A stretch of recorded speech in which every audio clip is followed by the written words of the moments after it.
Hey, bookworms. I'm BookMouse. I don't have my ears. Oh no! So today we decided to do the reading habits tag that I found on the Book Duchess's.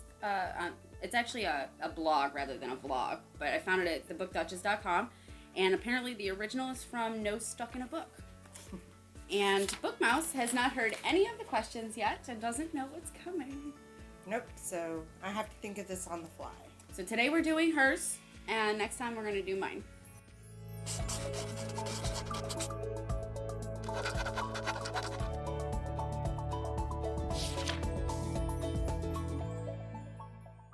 So we'll get right to it. Hit me. Just start with the questions. We're an open book. Okay. I see what you did there. Number 1. Do you have a certain place at home for reading? I do read at home sometimes, but I have a very distracting home. I've got kids, cats, husband, neighbors. So if I do read, I'm usually curled up on the corner of the couch. I have a pillow shoved in one side to keep that arm up so I can hold Cat the book. shoved in the other arm. But I actually prefer a little bitty park that is not but a mile from my house. It's just a couple benches and a half of a basketball court, and I will go there, sit down, and just read at the park. And I can read for hours at that park. It's so quiet and peaceful, and there's a nice breeze. Number 2. Bookmark or random piece of paper? I actually don't use bookmarks. I have this weird trick. No matter what I'm reading, I know what page I'm on. I either, out of habit, glance at the page number before I shut the book, or I just, like, looking at the spine of the book, know about where I'm at, and I can find it. I do have a few bookmarks because there are times when you get the really fat book you're reading, like my 3-in-1s. Mm-hmm. Then I will use a bookmark. But I actually have a couple of, like, cutesy bookmarks. I mean, who doesn't? So I have one that has shoes on it. Yeah, so I would say that I either memorize where I'm at or I do use a bookmark, not a random piece of paper. Number 3. Can you just stop reading, or do you have to stop after a chapter or a certain amount of pages? I cannot leave it hanging. I have to stop at the end of a chapter. And that does drive my husband crazy because he'll ask me to do something, or, hey, let's go to dinner, and I'm like, after I finish this chapter. And he's like, how many more pages you got? And I'm like, okay, because sometimes I'll be at the beginning of the chapter, and I'm going to finish the chapter. But no, I have to end on a chapter. Number 4 is, do you eat or drink while reading? Drink. I do not eat. I do not eat. Well, And stop. Stop. Stop. No, I will drink. I survive on words and pages. I guess I'm paranoid about, you're trying to hold the food in one hand, the book in the hand, and then you got to put the food down to turn the page, and then I'm afraid I'm going to get food on the pages, but I will drink.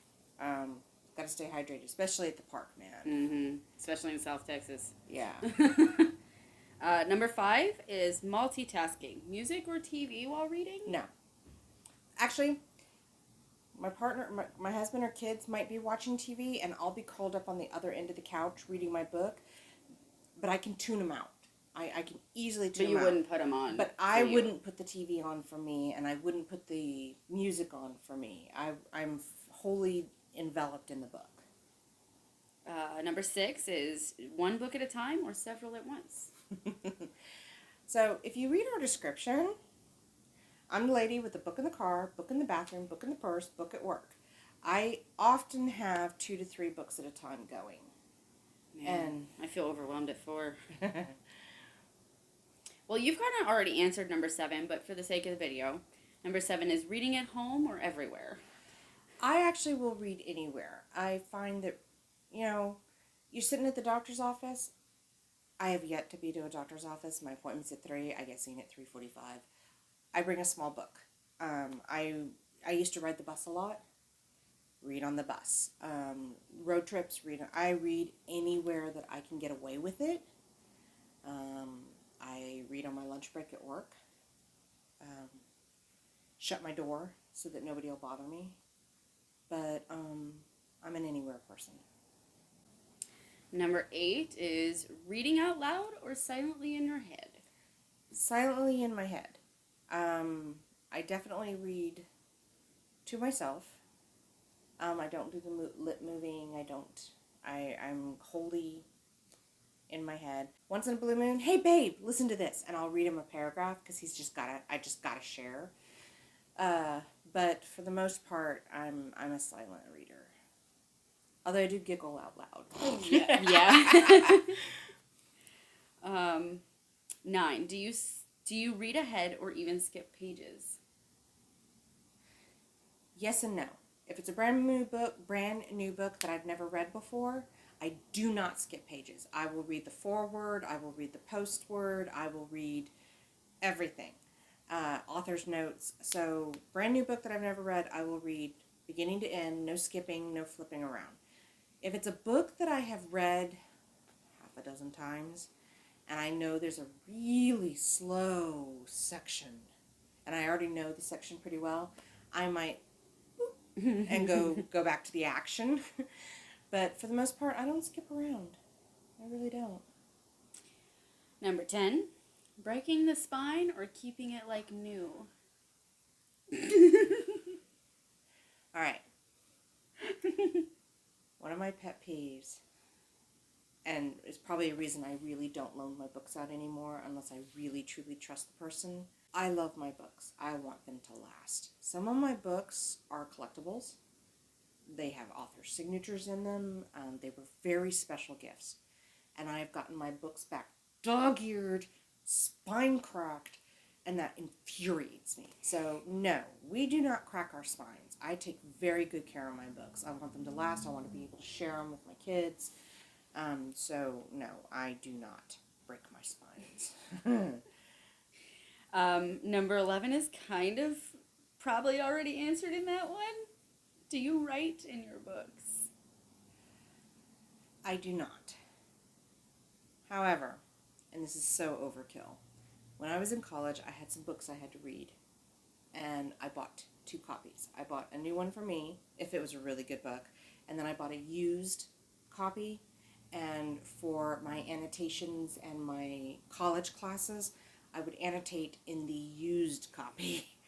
But I don't even write in my textbook. Book Lover Extra. Buy a separate book so you can take notes in the margins. That's so great. Yeah, I don't even write in my college textbooks. Number 12 is when do you find yourself reading? Morning, afternoon, evening, whenever you get the chance, or all the time? At this point in my life, it's whenever I get the chance. Between work and school and kids and life in general and responsibilities, what I do is I try to set aside quiet time. That's my de-stress, decompress from work time. I will come home and I will give myself 30 minutes. And whatever I'm reading at the time, I will sit down and I will tell the kids, 30 minutes. And I will read to the end of the chapter. So a little less than 30, a little over 30, but I find myself reading towards the afternoons and evenings. I don't watch a lot of TV, so I'll read. And the weekends. Oh my God, I read on the weekends. Because I don't want to do my housework. Going to the park. I'll go over there for... I play Dungeons and Dragons with her husband, and I'll just go over there, and I'll see her get up. I'll see her, be around the house for, 5 minutes, and then I'll be like, where did she go? Oh, she went to the park. Oh, right. Duh. Should have known. Book. Every weekend. Yeah, because he's occupied. It's my not feel guilty because I'm not doing something I should be doing. Yeah. The boy's always hiding in his room. The girl's always watching TV or doing homework. Yep. You're good. I'm good. Number 13. What is your best setting to read in? I like quiet. The best time is sometimes my husband will take the kids to dinner or a movie when I want some quiet time, and that stillness in the house where there's no phones, there's no TV, there's no distraction. Just the cat. Just the cat. Okay, and yes, I get a paw. And cats and books, they really kind of go hand in hand. They do. And we have a routine now. I let her do her few minutes of patting the book, and then she goes under the book, and I lay the book on her belly while she sits in my lap. So, I just, that really still, quiet time. Because then I find that I can so easily get sucked in, and the whole vividness of the story comes to life. Okay, so number 15. Oh, I'm sorry, number 14. What do you do first? Read or watch? Read. I usually, because I'm such a voracious reader, I've usually read so many books long before they're even thought of being a movie. Once in a blue moon, I get surprised. Once in a blue moon, I'll get surprised. A movie will come out, and at the end, based on a story by. I'm like, oh, okay. So, one example. I freaking love Blade Runner. And at the end, it said, based on a story, do androids dream of electric sheep? And I was like, do they? But then I thought, wait a minute, I've never heard of this book. Do androids dream of electric sheep? I had to go find it. I generally will always read first. Number 15. What form do you prefer? Audiobook, ebook, or physical book? Physical book. I've had an e-reader at one time, and I just could not. I just couldn't feel the way that I did, and I had trouble with the whole. I don't know. I prefer turning the pages. I prefer seeing the artwork on the cover. I prefer the weight. You know, like that smell. It was really hard on my eyes reading the tablet. Or not a tablet. Well, I have one of the earliest e-readers, and I had one of the first Nooks. And I couldn't enjoy it. I just couldn't. And I don't see how my kids do the fan fiction thing online, but they do it on their phone, and they're sitting there reading this tiny little screen for hours. I can't do it. Because they were raised with cell phones. Yeah, I just can't do it. Number 16. Do you have a unique habit when you read? I sit like a pretzel. When I read, I am squished up in as small a space as possible so I can hold my book, have my soda, have my cat. I'll have, like, not that I'm flexible enough for this, mind you, but I'll have, like, a leg tucked under, a leg tucked over, and then by the time I finish the third chapter, I can't feel my feet, and I get up to go to the bathroom, and I fall flat on my face because my feet are asleep. But yes, that is one of my weird habits. Even at the park, I curl up on the bench with my legs tucked under. I take up as much room as I can. I take up the whole couch. I spread out. My one leg's over the back of the couch. The other one's over the front of the couch. And I'm just laying there and like, okay, I gotta turn over now. It's like tanning. I actually just have one more left. Okay. Yeah. Do the book series have to match? I did not understand what this question meant, but I think it's referring to like when you have a book series and some of them are paperback and some of them are hardcover and some of them are smaller and some of them are bigger. Okay, so I think in a way they do. So when my Valdemar book started doing the 3-in-1s, you know, because she usually does 3 books. Right. She started doing 3-in-1s. I went out of my way to buy the 3-in-1s. So that, you know, you have the pictures. And some series, if the publisher or the author goes out of his way to make a panoramic picture on the spine, I'll go out of my way to get just right so I get the panoramic picture of the spine. But generally, no, I'm not that picky. As long as it'll fit on my bookshelf in alphabetical order by author and in chronological order, it's okay if it's okay. but I prefer paperback because I can fit more on the shelf. That's my way of justifying having more books without my husband realizing just how many books there are on the shelf. I know nothing. I'm Jon Snow. I lean more towards paperback just so that let's be honest, it's got to fit in my purse so that I can always have it, or in my desk drawer so I can read it. that is me going through the reading habits tag. Get to know me a little bit better and my little quirks. Next time we'll be checking out Book Kitty's habits and quirks, how she reads.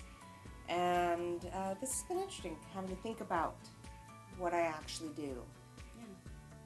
Some things become habit, you don't think about them, but that has been today's video. Thanks for joining us. Don't forget to subscribe and ring that bell so that you get notification every time we post. And don't forget to check the description below where I list where you can find us on Facebook, Instagram, Twitter, Goodreads, and Patreon. This has been BookMouse. And I'm Book Kitty, and we are now Signing off.